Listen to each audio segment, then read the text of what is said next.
in, Snit. Looks like you're unmuted, so we'll go ahead and start, and we'll give you, Zach, the first question. Snit, just what the psyche of this does for your ball club, having the turn of events and then to come out with the win. No, it's great. It's tough. You know, it's going to be. This is a good ball club we're playing, and they're explosive, as we saw.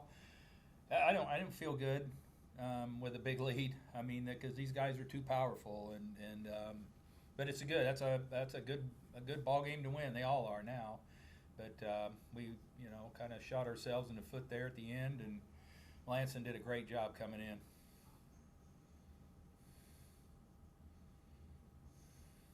Go ahead, DOB.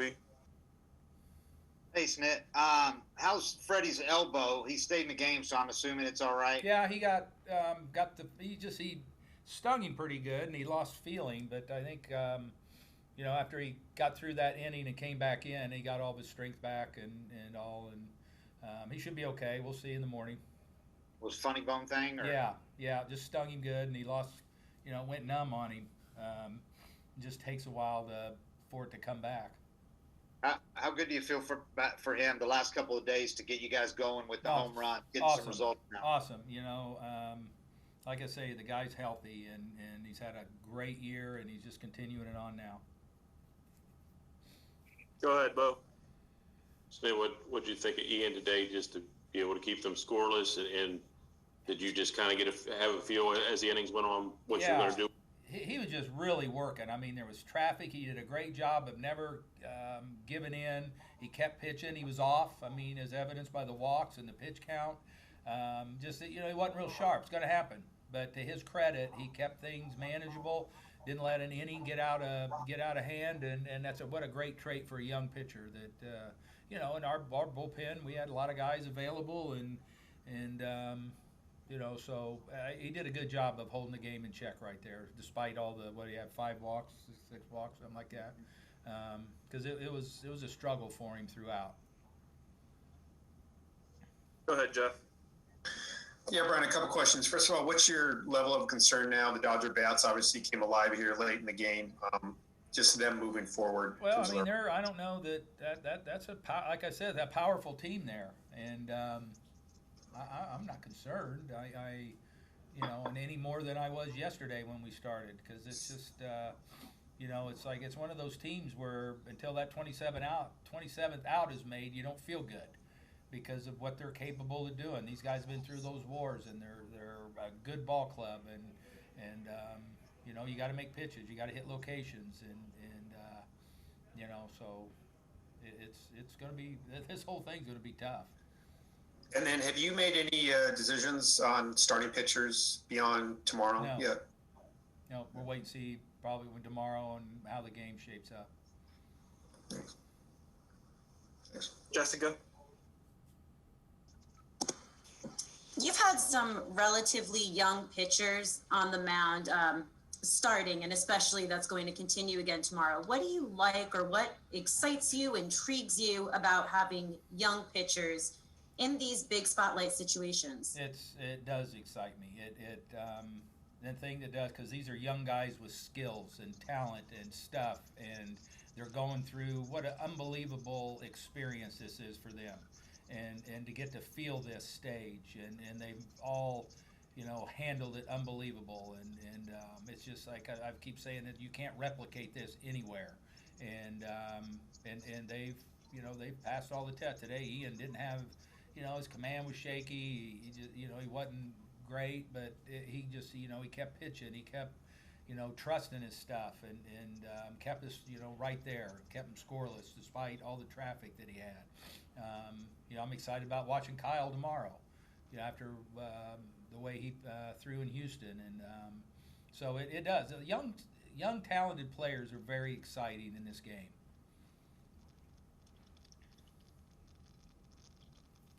Go ahead, Steve.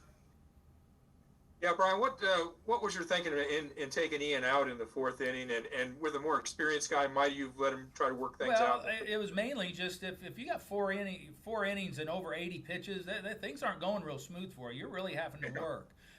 You combine that with probably the mental type thing of this situation, and it was no easy sledding for him. So in retrospect, after that long inning, I'd have probably taken him out anyway, even if we were going to have him go back out when we hit for so long in that inning, we'd have banged him anyway. But that being said, I just felt like after 4 innings and that many pitches, going through that lineup the third time didn't just seem real good to me.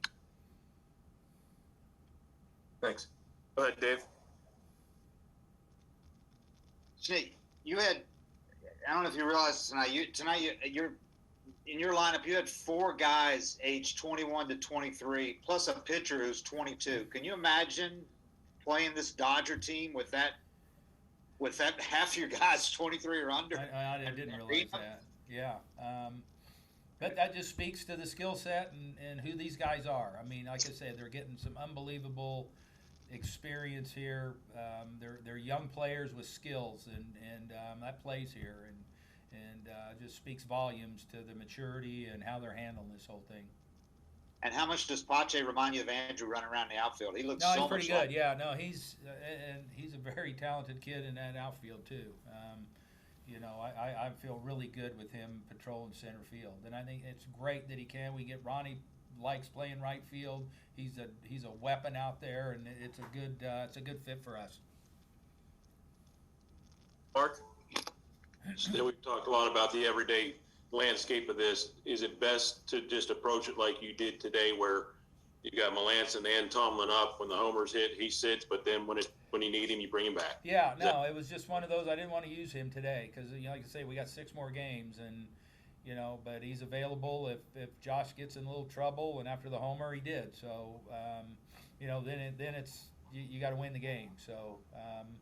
And he, Mark's efficient. That's a good thing about him. It doesn't take him long to warm up, and he's efficient with his pitches, which allows him to pitch a lot. Okay, Tim, go ahead. Okay, thanks. Brian, y'all have hit, I believe, 5 home runs in 2 games. Given the park's reputation and your first impression of it last weekend, does that surprise you a bit? No, not really. I mean, them balls that were hit were hit. They were clobbered. And I don't know. I'm not so sure that with this thing open that it doesn't carry a little better, too. So, but it's like I say, it's tough to string hits together in the postseason because the pitching is so darn good. So thank God we are hitting somehow. Back to you, Steve. Well, it turns out that Ozzy's home run was the difference maker.